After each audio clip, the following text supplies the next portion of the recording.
Hello students, today we will learn about instrumentational amplifier. This is the circuit diagram of instrumentational amplifier. Instrumentational amplifier divided into two stages. First one is your input stage and second one is output stage. Input stage having a two buffer, that is A1 and A2, and at the output stage we are having a one buffer, that is A3. Instrumentation amplifier using three OPAMP where V1 is the output and V2 are the input stages.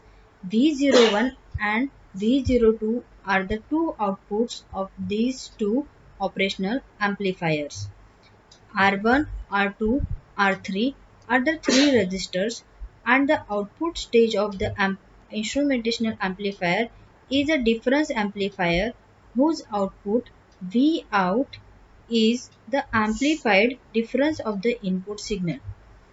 The input of two buffer OPAMP draw no current, and hence the voltage drop across this RC resistor is proportional to the differential voltage of V1 and V2.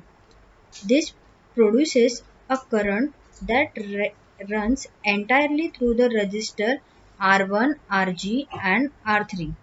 The voltage produced at this stage is a voltage drop across these three resistors, and output of these two buffer is as an input to this subtractor, and output of this subtractor V0 is the difference between V01 and V02. All the resistors except Rg are having a equal value.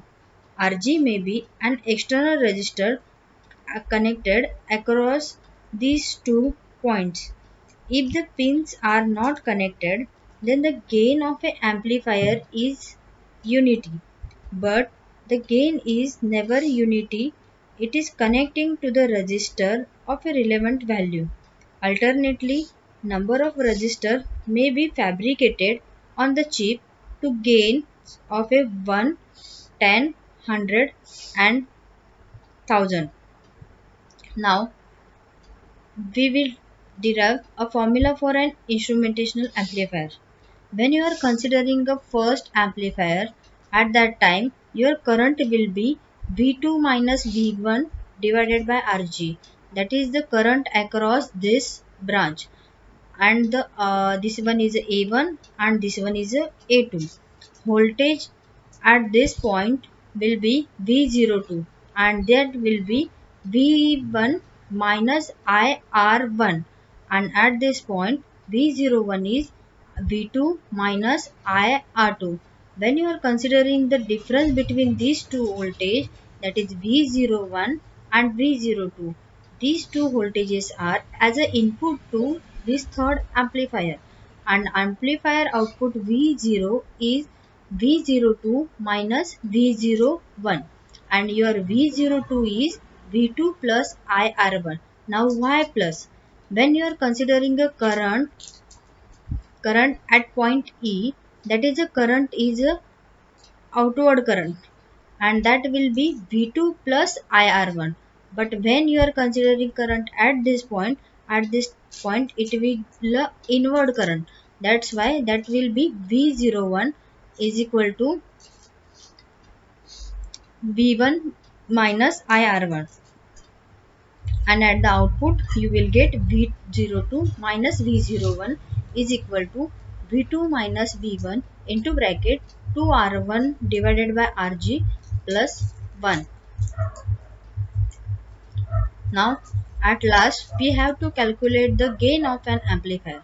The gain of an amplifier is always uh, output upon input. According to this, output is equal to gain multiplied by difference of your input, that is V2 minus V1. Now we will discuss some applications and advantages and disadvantages of a instrumentation amplifier.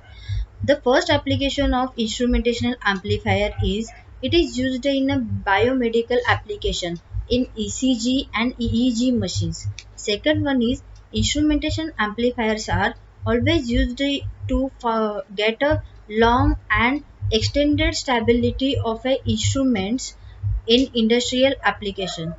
Next, they are used in the gaming industry.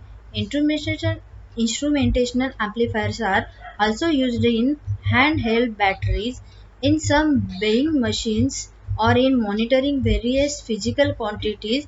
There, like weight, force, pressure, displacement. There, we are using an instrumentational amplifier.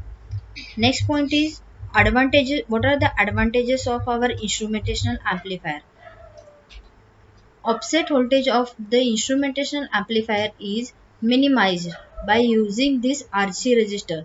By controlling the value of RG, we can minimize or maximize the offset voltage of your instrumentation amplifier. The voltage gain is high as the configuration uses high precision resistor.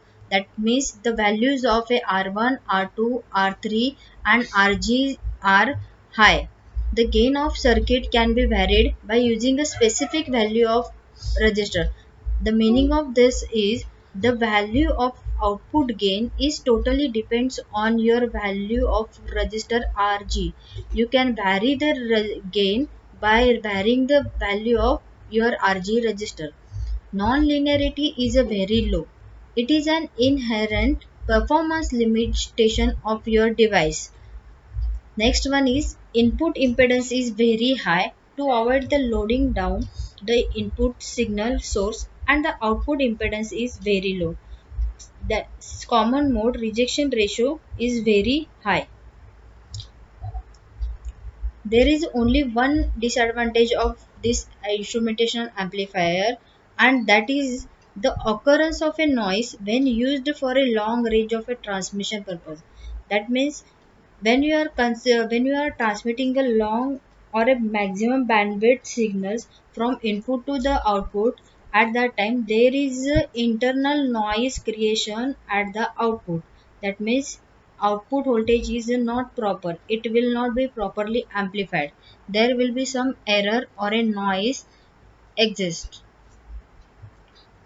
Now last point of this instrumentation amplifier by using 3 OPAMP is the what are the requirements of your instrumentational amplifier.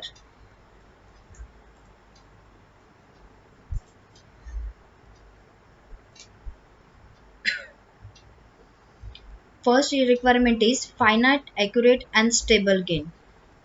To get a good instrumentation amplifier, we have to consider that a finite, accurate and the stable gain of that amplifier. That means closed loop gain of that amplifier should be or must be a stable. Second one is easier gain adjustment. As we know that we can adjust a gain or output gain of an amplifier by varying the resistor value Rg. According to that, we can prescribe the range of a various resistors, and according to that, we can adjust our gain at the output. Next one is high input impedance. To avoid the loading effect at the input, the output to avoid the loading effect at the input impedance of an instrumentation amplifier must be very high, or ideally it will be infinite. Next one is low output impedance. The output impedance of a good instrumentation amplifier must be very low to avoid the loading effect on the immediate next stage. That means when you are considering a first stage and second stage, at the second stage the low output impedance we will get, because we are avoiding the effect of a immediate next stage. Next one is high CMRR, that is common mode rejection ratio. The common mode rejection ratio of this instrumentation amplifier should be infinite. High slew rate. The slew rate of instrumentation amplifier must be as high as possible to provide a maximum output voltage swing. This is the basic information of instrumentation amplifier. We will revise. First one is simple block